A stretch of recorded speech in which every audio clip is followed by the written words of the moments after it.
Hey guys, this is Brian Burds with the Brian Burds Home Selling Team at eXp Realty, and today on our video series we're going to be discussing loan assumptions and specifically VA home loan assumptions. Stay tuned.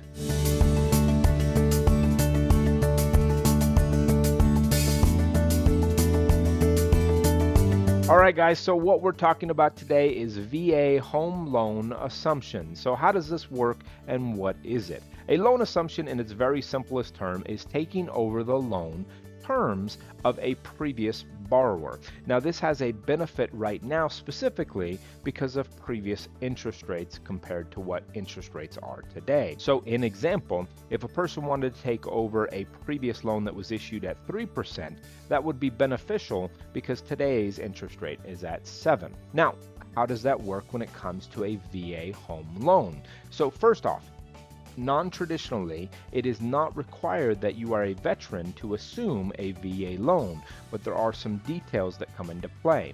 If you are a non-veteran applying to assume a VA loan, you will take the eligibility away from the original veteran, meaning that they cannot use that eligibility to purchase another property. So, for them to buy another property, you would either have to refinance or cash out that original termed loan.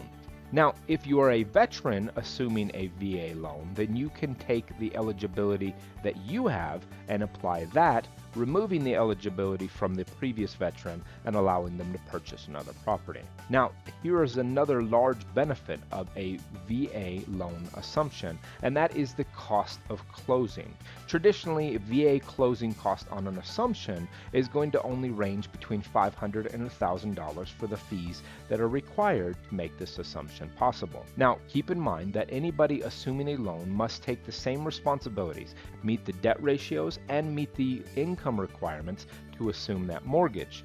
But there is the opportunity that there is extra benefit because traditionally, because the interest rate may be lower, there may be a lower income requirement than qualifying today. So this means very simply that you may be able to qualify for more based on that loan assumption. Now, here's the one big thing that a lot of people don't talk about.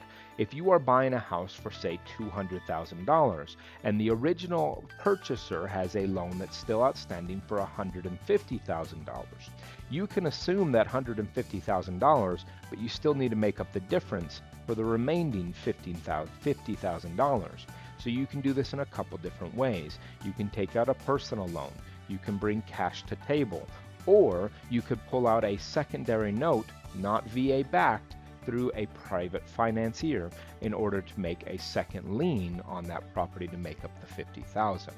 This is the one caveat that a lot of people don't talk about when they talk about loan assumptions, but that is that there has to be an amount to make up the difference between the original loan and the new purchase price. I hope this was useful. There was a lot of information, so I would suggest that you reach out to either a loan professional or a real estate professional to get more knowledge. And if you are interested in talking to us, once again, my name is Brian Burds. You can reach us at 915-751-1500, or you can find us online at www.brianburds.com, or, as always, you can just do a Google search of Brian Burds.